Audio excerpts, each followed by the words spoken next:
Mixtape sets a new standard for coming-of-age stories in video games, and does so with a masterful sense of style.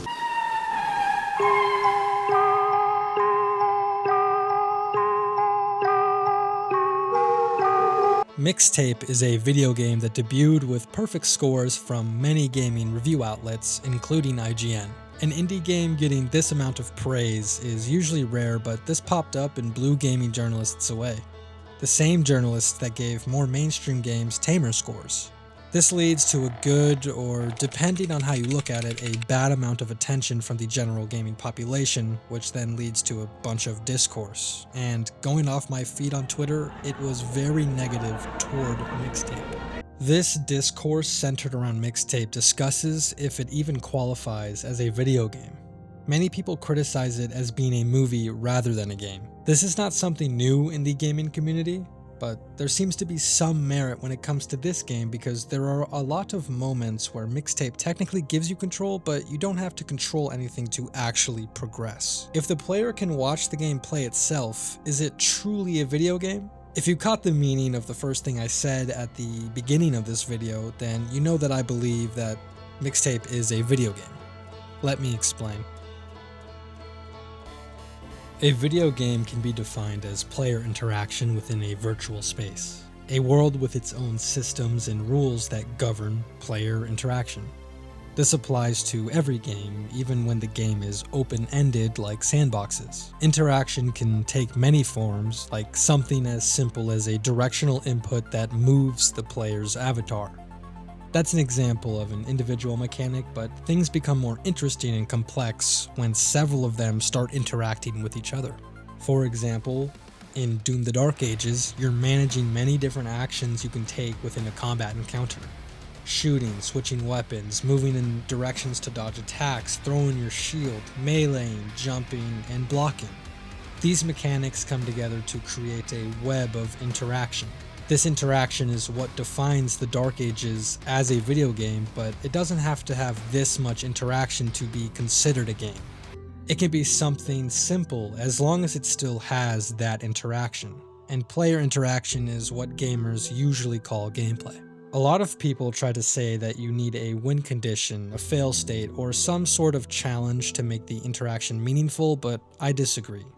Those are effective conventions to follow when creating a video game, but it isn't the only path. If you're playing a game like Minecraft in creative mode where there's virtually no challenge, is it no longer a video game?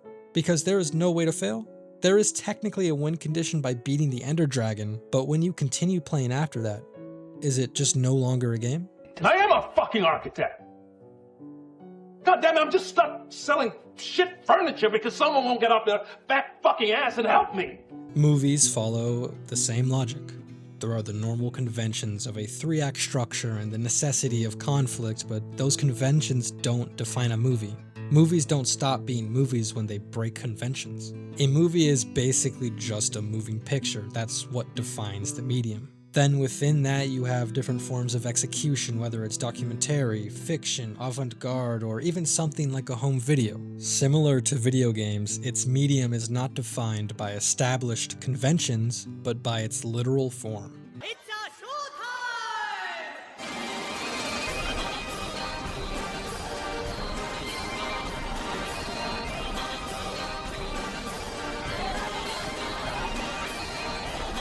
Video games are a medium of art. Instead of getting lost in the weeds of debating the true definition of art, I'll just provide my simple definition. Art is a subjective experience created by a person for other people to experience from their own perspective.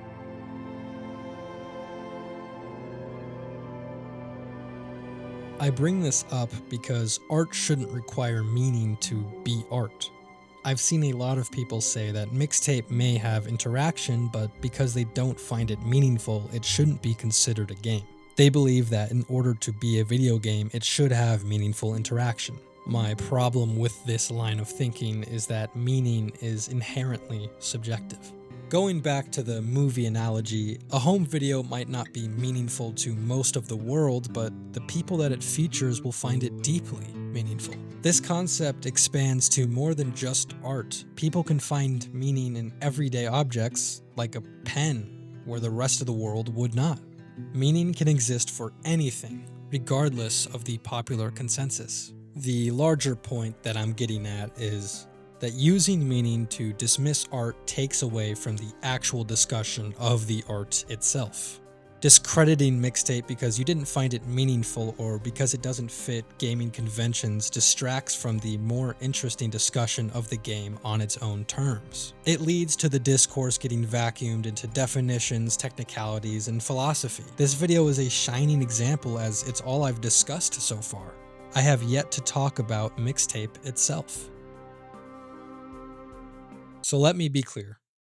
Mixtape is a video game. It has player interaction within its virtual space. Still, I will be the first to say that I didn't love the game. It wasn't terrible, it was just kind of okay. The uninteresting gameplay and unsatisfying story combined to create a mostly flat experience despite the incredible visuals and soundtrack that do their best to uplift these deficits. There is some gold buried beneath the rough, but unfortunately, there's a lot of rough. There are many gameplay sequences where the player gets some form of interaction. It has its long cutscenes, but that's in between the gameplay segments. The gameplay itself is very simple. At its core, it boils down to steering on a fixed track or observing specific things freely within a small space. There are several other unique sequences, but this is the general rule of thumb for this game. Within each sequence, there is usually something more to do beyond movement or observing, like doing tricks on your skateboard or acting like Godzilla. The simplistic gameplay that is usually on rails is what people have the most issues with. For example, the police shopping cart chase sequence. You don't have to actually control the game to beat this segment. The cart will always reach the end without any inputs. This is why people like to not call Mixtape a game. Aside from other segments that do require your input to progress, the player still gets some control in the autocomplete segments, like moving the cart from side to side to hit different things, and the ability to constantly spin. The player still gets to interact, there just isn't complete control. Some people will say that this dilutes the meaning, but it's still a video game, and there are others that will find it meaningful. I usually found the sequences like the shopping cart chase to be a fun time. Plus, there are different kinds of sequences. The parts where everything slows down and you get to explore a space, learning about the characters and setting. And then there are the many different small mini-games. In the slower sections, interaction is required to progress while having side things to interact with. The player can't just watch everything, and there are the small choices of choosing what to interact with in what order, whether it's an interesting object or talking with your friends. The small minigames are cute. Well, usually. But they do allow you to mess around a little and vibe to the current track that's playing. In general, the limited amount of gameplay is fine for me because while gameplay is important, there is so much that surrounds it. Mixtape uses its amazing visuals and banging soundtrack to help drive the experience. It can elevate the different gameplay sequences to new heights. Hitting home runs to The Touch by Stan Bush, and Floating Away in Sadness to Most of All by BJ Thomas carries emotional weight. It made me feel something. While I love the use of music, it is to blame for the limited gameplay. This is because they had to keep the gameplay synced to the music, which is hard to do when you give the player a lot of freedom. If you were constantly failing a segment, you'd have to constantly hear the same song over and over again. There are some segments where there is a fail state, but it only results in a few second rewind. Again, trying to keep the music from being annoying, trying to avoid breaking the flow. For the gameplay segments where they give more freedom to the player, there aren't any fail states, just progression states. That means the player can spend an infinite time, doing whatever during these segments, so the track loops seamlessly. When this game works, it does work pretty well. However, I would say it fails, or at the very least bores me more often than not. This is because of the story. Outside of the emotion within specific moments, I was never captured by it. The characters have some fun traits and moments, but they don't have a strong driving force. And some of those traits can be cringy or annoying without knowing where anything is going. There isn't a strong emotional core to anything that's happening. It's a bunch of vaguely interconnected pieces that don't build to anything meaningful, even if there is meaning on its own. We meander through memories, getting an encompassing idea of the characters, but never know why we are learning these things. The information doesn't clearly contribute to their development. It leads to a rushed ending because the characters have nothing leading them to the revelations they go through, and then it just kind of ends.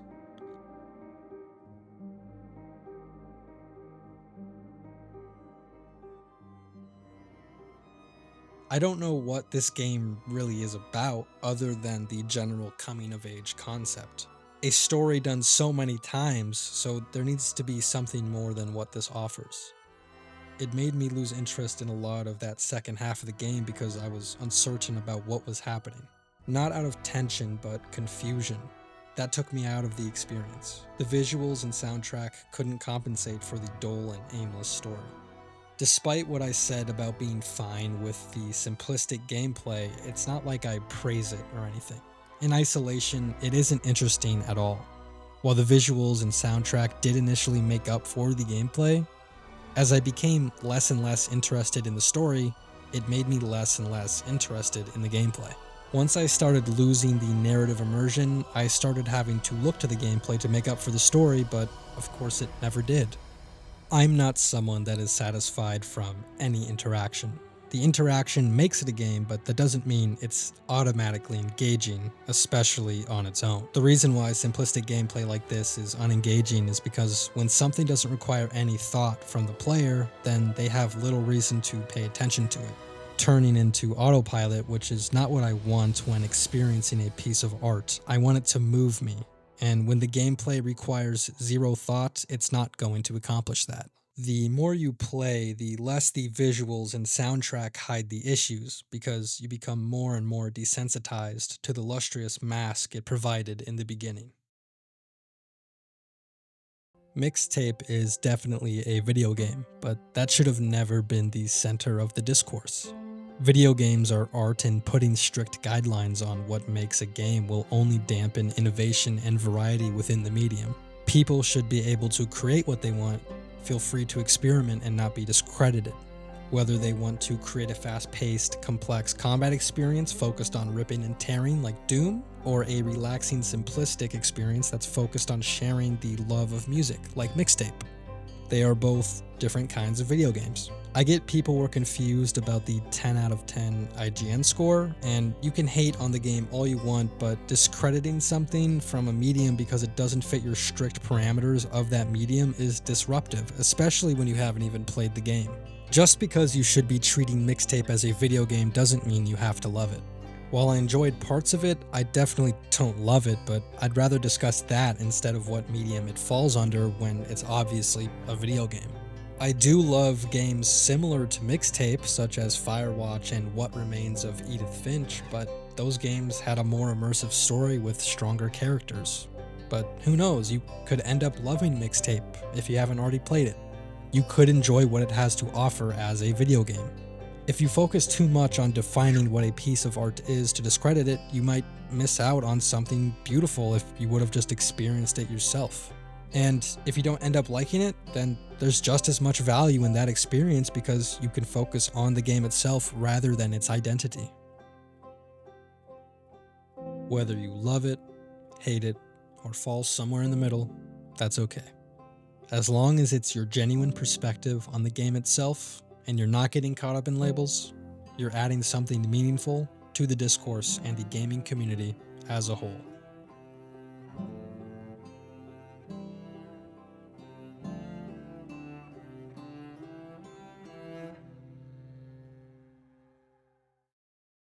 What's going on here? Did you finish filling the pothole? Why is there a horse taking a tap? Look, Benson, I know we normally don't have very good excuses for why we don't do stuff, but we definitely have a good one this time. That horse right there fell out of the sky and has to pass a US history test or the whole Earth is gonna explode. What?